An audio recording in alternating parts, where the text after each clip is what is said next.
मैं हूँ आपकी अपनी प्राची अधिकारी। दोस्तों, मुझे पहले तो सबसे पहले दोस्तों मैं ये कहना चाहूँगी कि मुझे आपका प्यार मिल रहा है और आपका सहयोग मिल रहा है। और मैंने कभी उम्मीद भी नहीं करी थी कि उम, जो बातें मैं कह रही हूँ वो कुछ लोगों को पसंद आ रही होंगी और मेरे अपने लोग उनको सपोर्ट करेंगे। उसके लिए सबसे पहले हृदय से धन्यवाद, क्योंकि मैं इतनी कोई टेक्निकल नहीं हूँ कि मैं बहुत भारी एडिटिंग कर पाऊँ जैसे कि अन्य चैनल करते हैं। और जो मेरे नॉलेज में चीज़ें होती हैं और जो मुझे लगता है कि आवाज़ उठानी चाहिए मैं उठाती हूँ। और हाँ, मेरी ज़बान वैसी ही होती है जैसे ऑडियंस होते हैं। अभी मुझे मालूम है कि मेरे सनातनी सुन रहे होंगे, तो मैं उनके लिए बहुत शालीन लैंग्वेज में बात करती हूँ।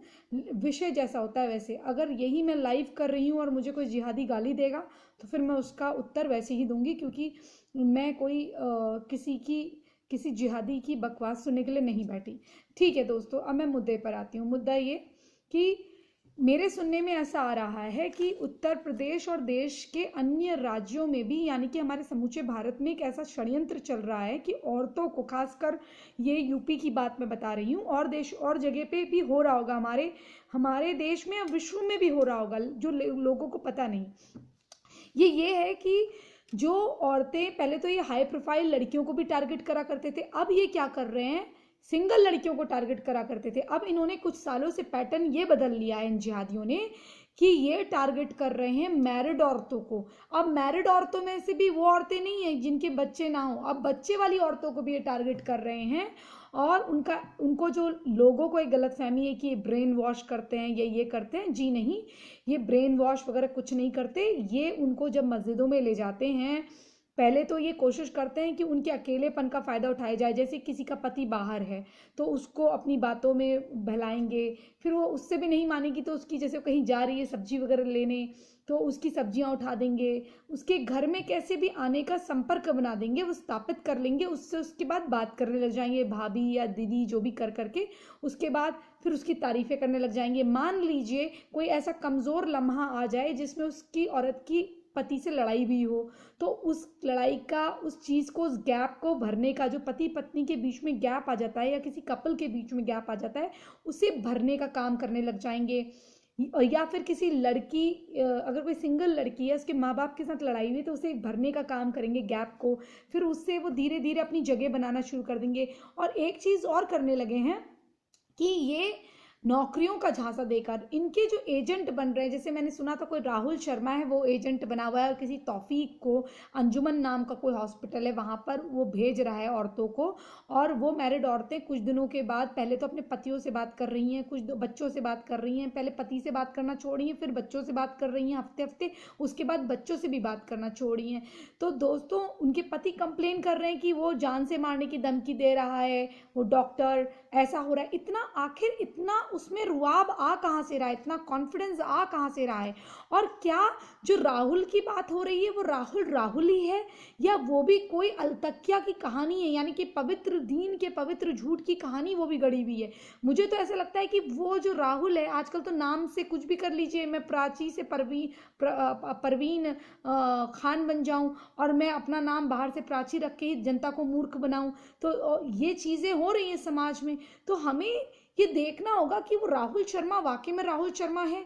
अगर वो राहुल शर्मा खाली नाम लगा रहा है और अंदर से दीन अपना चुका है, या अपना ज़मीर बेच के ही काम कर रहा है, तो आखिर वो हिंदू लड़कियों को ही क्यों टारगेट कर रहा है? वैसे ऐसे दलाल होते हैं जो लड़कियों को जिस्म फरोशी के धंधों पे बैठवाते हैं, लेकिन यहाँ पर ये हो रहा है कि वो मैरिड औरतों को, जो बच्चों की माएँ हैं, उनको अपने घरों से दूर कर नौकरी का झांसा देने के बहाने, नौकरी देने के बहाने उसके झांसे में ले जा रहा है। वहाँ कहीं ले जाके प्रयागराज या कहीं कहीं ले जाके, मुझे एग्जैक्टली जगह नहीं मालूम, लेकिन मुझे इतना पता है यूपी में हो रहा है ये ज़्यादातर, वैसे तो और जगह पे भी होता है। वहाँ ले जाके किसी डॉक्टर के पास, तौफीक नाम का कोई डॉक्टर है उसके पास छोड़ दे रहा है, अंजुमन नाम का कोई हॉस्पिटल है, वहाँ पर वो कह रहा है कि तुम्हारी बीवी मेरे पास नहीं है। जब कॉल कर रहे हैं फिर कह रहा है तो तुम क्या कर लोगे, हाँ मेरे साथ 1-2 साल रही है।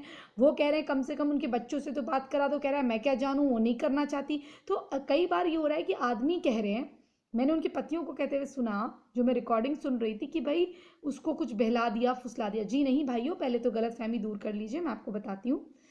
जैसा कि आपने सुशांत के केस में सुना होगा, एलएसडी और एमडीएमए ये दवाइयों के नाम आपको सुनाई दिए होंगे।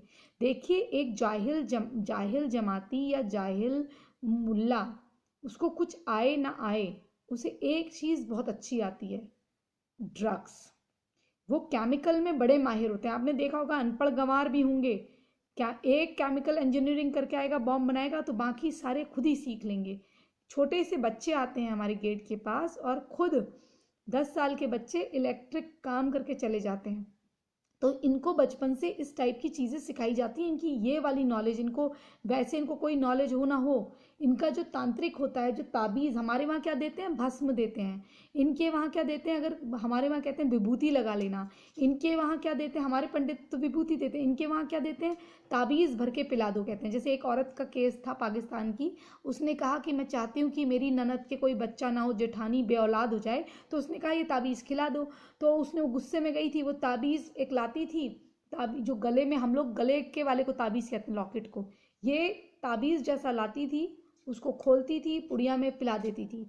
तो एक दिन क्या हुआ, जब ऐसा एक उसने 20 बार कर दिया, तो वो बच्ची, उसकी जेठानी की या देवरानी की जो बच्ची थी, वो उसको उल्टियाँ होने लगी, उसकी तबीयत खराब होने लगी, उस औरत की भी तबीयत खराब होने लगी जिसको पिलाती थी, और बच्ची की भी। जब डॉक्टर के पास ले गए तो बोले किसी कोई क्या पोटेशियम, क्या पता नहीं क्या वो है उसमें, वो केमिकल है, इसके बॉडी में भारी भारी मात्रा में है। औरत का तो गर्भाशय खराब हो चुका है, और जो बच्ची है उसके अंदर कैंसर पनप चुका है। तो वो रोने लगी, तो वो उसके पास गई, तांत्रिक के पास, वो बोली पीर बाबा आपने तो ऐसा ऐसा कर दिया। वो बोला तूने ही तो कहा था बे औलाद हो जाए, इसलिए मैंने दिया। तो आप सोचिए कि वो थिंकिंग क्या है, उसने अलग ढंग से कहा, इसने अलग ढंग से लिया, मतलब। लेकिन एक अनपढ़ आदमी की भी केमिकल की नॉलेज कितनी खतरनाक है, आप ये देखिए।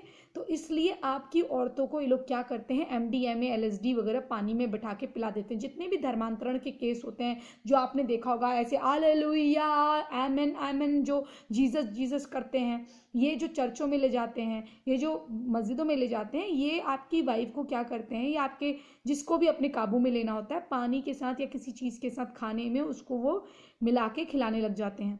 उसको पता नहीं होता, चाय पत्ती से लेके हर चीज़ में वो चीज़, उसका पाउडर या वो चीज़ स्प्रे होती है, टैबलेट को फोड़ के किसी चीज़ से डाल दो, बेस्वाद होती है, उसका अपना तो स्वाद होता नहीं है। तो ये औरतें जब खाने लग जाती है, तो इनको ये इनकी बॉडी जो है बिल्कुल सेंसलेस हो जाती है। अब उनके साथ एक आदमी सेक्स करे या 10 आदमी करे, उनको कोई फ़र्क नहीं पड़ता। धीरे धीरे जब उनको होश भी आता है, तो उनको ये होता है कि अब तो 2-3 साल बीत चुके हैं, अब मैं क्या करूं, मुझे इसकी तलब है, इस चीज़ की तलब, मतलब वो जो दवाई है उसकी उनको तलब है। तो वो उनके कंट्रोल में रहती हैं, वो सेक्स वगैरह से कंट्रोल में नहीं रहती है। गलत फहमी है, जो बोलते हैं कि अरे ऐसे तो मुल्ले का पसंद आ गया, इतनी गंदी गंदी बातें जो करते हैं, वो आपको डाउन करने के लिए करते हैं। देखिए, किसी औरत का चरित्र हनन कर दीजिए या उसकी एज में बात कर दीजिए, उसको नीचा दिखाने लग जाइए, तो उस ताकि वो अपना मुंह बंद कर ले, या उसके घर वालों को कह दीजिए इसका चरित्र ऐसा है। तो इस तरह की बातें करके वो उसको अपने काबू पे ले लेते हैं। औरत को तो कुछ साल बाद होश ही नहीं रहता, उसके 1-2 साल या 6 महीने जब गुजर जाते हैं, उसको तो सिर्फ ये चाहिए कि सुबह उठ रही है, उसको वो कोई दे दे, वो झूमते रहेगी। ये 2-3 टाइप की ड्रग्स होती है। एक तो ये होती है वो फितूर में काम करते रहे, या एक वो होती है कि जिसमें वो सुदबुद्ध जैसे, मतलब आंखें खुली हैं, हूँ हाँ कर रही है, लेकिन वो बिल्कुल अंडर कंट्रोल, जैसे सुशांत हो गया था, सुशांत सिंह राजपूत हो गया था रिया के कंट्रोल। अब उसकी जायदाद, उसकी पैसे, कोई भी कुछ ले ले, वैसी ही औरतें हो जाती हैं। फिर इनसे कहा जाती है मुझे कुछ भी कर लो, मुझे वो दे दो। तो वो चाहे उससे प्रोस्टिट्यूशन कराएं, उससे कुछ भी कराएं, वो चाहे 10 आदमी उसके पास जाएं, उसे कोई फ़र्क नहीं पड़ता, क्योंकि वो एक चलती फिरती लाश होती है। उसे बच्चों से क्या करना। और कई बार ये भी कह दिया जाता है वो काफिर के बच्चे हैं। तो भाई एक बार जब उसका पूरा वो हो गया, अगर वो मान भी ले कि वो मुसलमान बन गई, तो उसको काफिरों के बच्चे से क्या करना, जो पाप हुआ हुआ। आप देखते होंगे कि कई बार मुस्लिम लड़कियां मैरिड होने के बाद, अपने बच्चे पैदा करने के बाद भी वापस से अपने कज़न या किसी के साथ वापस भाग जाती हैं, शादी कर लेती हैं। ऐसा एक केस था, 2 बच्चे थे उसके, किसी ब्राह्मण आदमी से, महाराष्ट्रन ब्राह्मण आदमी थे।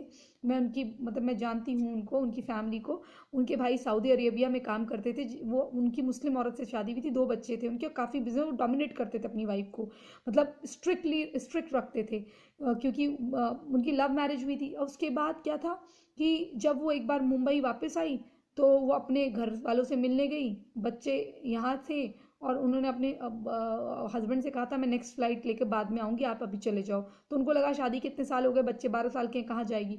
तो वो अपने कज़न वहाँ मिलने लगी अपने कज़न से, बच्चों को छोड़कर वो अपने कज़न के साथ चली गई, उसे तलाक भी दे दिया और उसके बाद अपने कज़न से शादी कर ली और 4 बच्चे और पैदा कर लिए। इन बच्चों को वो भूल गई। अब आप सोचो कि कैसा होता है।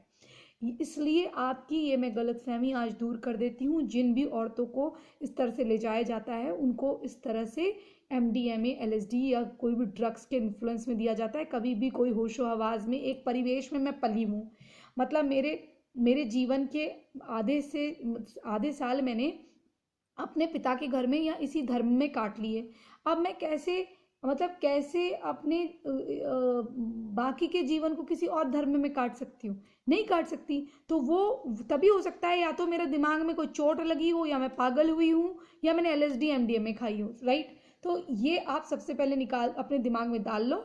और दूसरी चीज़ मैं ये चाहती हूँ कि कोई भी अगर व्यक्ति है, उसकी मजबूरी है उसकी बीवी का जॉब करना, तो प्लीज़ भाइयों आप एक काम करें, अपनी बीवी को अकेले ना भेजें। मैं ये नहीं कह रही कोई पाबंदी लगाइए, हो सके तो ऐसा जॉब हो कि दोनों एक साथ जाओ और इन लोगों से ना के बराबर संपर्क रखो, जहां इनका कनेक्शन नजर आए। अगर आपको छुट्टी लेके जाना पड़े तो छुट्टी लेके जाइए, लेकिन अगर कोई भी शक होता है तो आप मत ही जाइए तो अच्छा है, क्योंकि ये हस्बैंड को मार देते हैं और पति बच्चे को मार देते हैं। उनकी लाशें उन्हीं के घरों में टंगी सीमेंट के नीचे होती हैं, और जो वाइफ होती है उसकी एमएमएस बना देते, कुछ बना देते। तो आप अपनी बीवियों को भी कॉन्फिडेंस दिया करो कि अगर ऐसा कभी कुछ हो गया तो हम तुम्हारे साथ हैं। आपके बच्चे की माँ है, वो आपकी अर्धांगिनी है। अगर बच्चा नहीं भी हुआ है तभी भी आपकी अर्धांगिनी है। आप उसको कोई ब्लैकमेल कर रहा है तो इतनी सी चीज़ से आप उससे अलग नहीं हो सकते। आप उसको अपने साथ रखिए, उसका साथ दीजिए। और ऐसी जॉब है तो लात मारिए, 2 रोटी कम खाइए, पर ऐसी जॉब में मत जाने दीजिए, समझाइए। और जहाँ करना है एक साथ कर लीजिए काम। तो ये मेरा कहना है आपको, अगर आप अपने धर्म को बचाना चाहते हैं तो इस जिहादी, ये जो शादीशुदा औरतों के साथ जो जिहाद हो रहा है, इससे आप बचिए। आपको कश्मीर का याद होगा, हमें कश्मीर तो चाहिए, लेकिन हिंदू हिंदू आदमी के बिना, हिंदू औरतों और हिंदू बच्चियों के साथ। समझ रहे हैं ना आप मैं क्या कह रही हूँ? बूढ़ी औरत, जवान औरत कैसी हो, आप देख सकते हैं। जो मोहम्मद की बीवियां थी, बड़ी वाली कितने साल की थी? 68 की। छोटी वाली 6 साल की। तो औरत की एज से कोई कंसेप्ट नहीं है। इसी संदेश के साथ सतर्क रहिए, सुरक्षित रहिए, सनातन को सुरक्षित रखें और आस पड़ोस भी नज़र बना के रखें। कोई इस तरह का राहुल, कोई रफ़ीक बन के राहुल शर्मा एजेंट और दलाल ना बना हो, और कोई तौफीक किसी ताक में ना बैठा हो। जय जय हिंद, जय जय भारत, वंदे मातरम, जय जय श्री राम, हर हर महादेव।